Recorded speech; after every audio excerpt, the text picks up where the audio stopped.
Chers amis, comment allez-vous? Vous allez bien?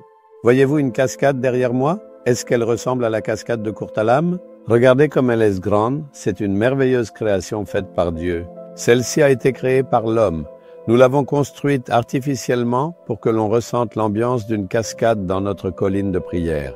Dans cette zone, des bancs ont été installés pour que l'on puisse s'asseoir et méditer.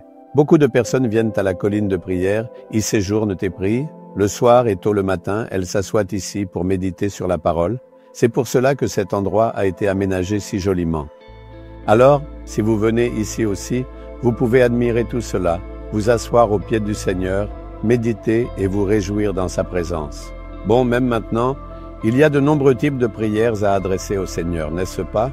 Nous prions pour la guérison, nous prions pour la délivrance, nous prions pour une bénédiction, nous prions pour que quelque chose réussisse. Nous prions pour la sagesse, nous prions pour beaucoup de choses et il répond à toutes nos prières. Aujourd'hui, nous allons voir dans la Bible un sujet de prière très important pour lequel nous devons prier. Dans le psaume 119, verset 18, un fidèle dit alors « Ouvre mes yeux pour que je contemple les merveilles de ta loi. » Seigneur, ouvre mes yeux afin que je puisse voir les merveilles qui se trouvent dans ta parole. Il ne s'agit pas simplement d'ouvrir les yeux et de lire, car cela concerne les yeux physiques. Avec nos yeux physiques, nous pouvons lire, mais nous ne pouvons pas voir les merveilles. Il y a beaucoup de merveilles dans cette Bible, et pour que nous puissions les voir, nos yeux spirituels doivent être ouverts, notre œil spirituel. Ce n'est que lorsque notre œil spirituel s'ouvre en nous que nous pouvons voir la véritable profondeur et les merveilles de la parole. Sais-tu pourquoi ce livre de la Bible est un livre merveilleux? Comment le monde a été créé? Pourquoi il a été créé? Par qui il a été créé? Tout cela, absolument tout cela, est écrit dans cette Bible. Pourquoi l'homme a été créé? Comment il a été créé? Quel est son destin? Tout cela est également écrit dans cette Bible. Comment le monde a été créé? Comment aujourd'hui les continents et les pays se sont séparés? Comment il existe tant de langues différentes? Tout cela se trouve dans cette Bible. C'est étonnant, n'est-ce pas? Non seulement cela, mais aussi tout ce qui se passe aujourd'hui dans le monde, les guerres, les famines, les vols, les maladies, les tremblements de terre, les hommes qui s'opposent les uns aux autres, les injustices, les violences. La nature humaine, tout cela est écrit dans la Bible. C'est exactement ce qui se passe aujourd'hui dans le monde. Mais que va-t-il se passer ensuite? Comment la fin du monde sera-t-elle? Qui peut savoir ce qui se passe après la mort? Tout cela se trouve ici. Où va une personne après la mort? Dans quelles conditions elle sera? Tout est ici. Ce livre était vraiment extraordinaire, n'est-ce pas? Si vous voulez connaître tout cela, vos yeux spirituels doivent être ouverts. C'est pourquoi, lorsque vous lisez cette écriture, vous devez prier. Seigneur, ouvre mes yeux spirituels.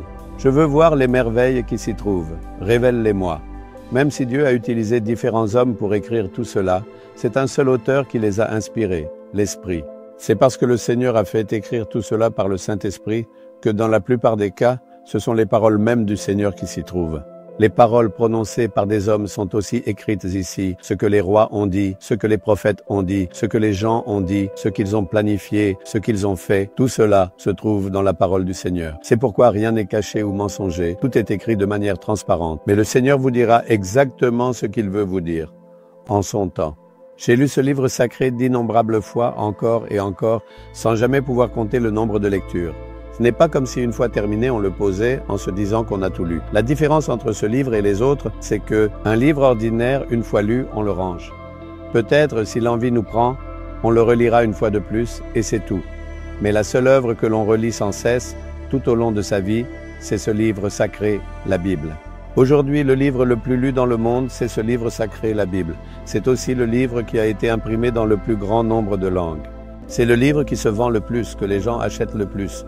Alors, il doit bien y avoir quelque chose de spécial en lui, n'est-ce pas?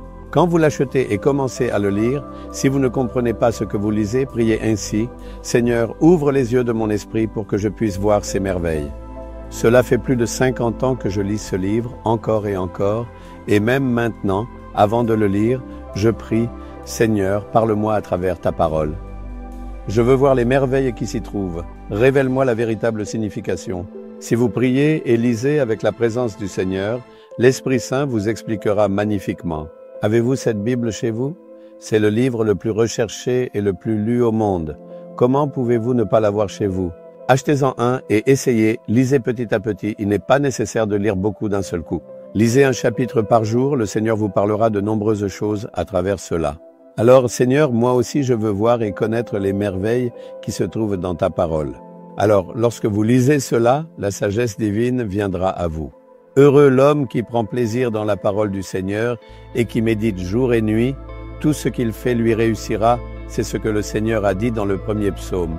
Donc, lorsque vous lisez, méditez et comprenez cela, tout ce que vous entreprenez réussira.